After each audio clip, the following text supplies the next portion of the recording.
Chair now recognizes the next governor of Florida for 5 minutes. I actually appreciate that, Mr. Chairman. Thank you.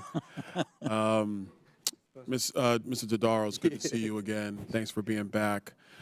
Since 2003, federal agencies have reported about $2.8 trillion in improper payments, including over the last 7 years consecutively, at a minimum, $150 billion in each one of those years.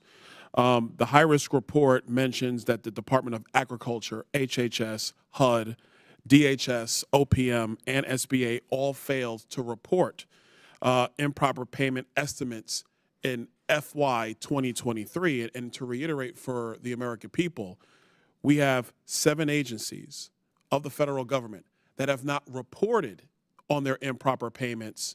And if memory serves, the last report GAO issued had improper payments north of $240 billion that was reported. What are some of the real issues within the federal government for the lack of ability for these agencies to report on improper payments within their purview? I think there needs to be more pressure put on those agencies by the administrations that are in place. And I've talked to the prior administrations about this. And the Congress needs to demand that the law be followed and they do improper payment estimates. I mean, I think it's not good management to not know how much you're paying that you shouldn't be paying. It's not good fiscal stewardship. So I'm very disappointed they're not reporting, and I would encourage the Congress and the Trump administration to require the reporting now.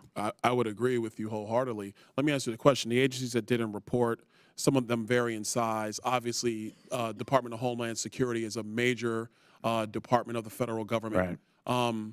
Considering that, let's just say for estimate's sake, I don't have the report in front of me, that in fiscal year of 23, improper payments were $250 billion.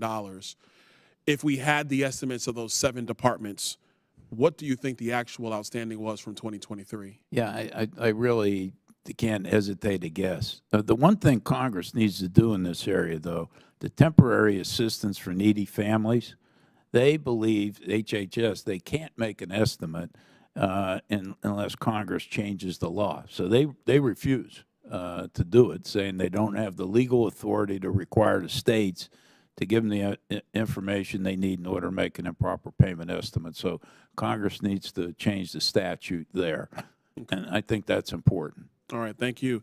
FEMA is currently managing over 600 major disaster declarations, some of which have occurred 20 years ago. One of the GAO recommendations is in this year's high-risk report is that FEMA should identify and document lessons learned related to estimating obligations for catastrophic disasters. Can you expand upon this? Yeah, I'll ask Mr. Curry's our expert. Sure. Mr. Curry, thank you. Sure. FEMA's always struggled with this because they don't know how much they're going to need in a particular year. And then when you have a catastrophic disaster season like you had last year in your home state with Helene and Milton, that throws everything off. But COVID really threw this off because FEMA did not expect to spend what it spent on COVID. At the end of this year, it's going to have spent well north of $150 billion on COVID. And what that's done is it's sort of thrown all the estimates off. It's gone up over time, which affects their estimates moving forward. And they're spent way more than they thought they were going to have to spend on that. And that's one of the reasons that the Disaster Relief Fund is in this constant negative situation. It's supposed to be, actually it's going to be $12 billion underwater already at the end of September, even after the supplemental appropriation that you all provided it late last year. So FEMA's not to cut you off, but to go down this line of that we're talking about, is FEMA still having to make payments out associated with COVID-19? Absolutely, they're still making payments.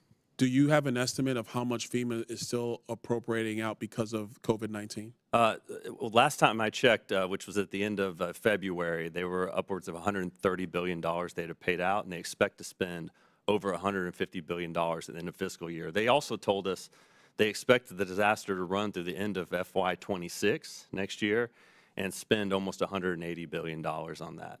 So they're still reimbursing state and local governments for that.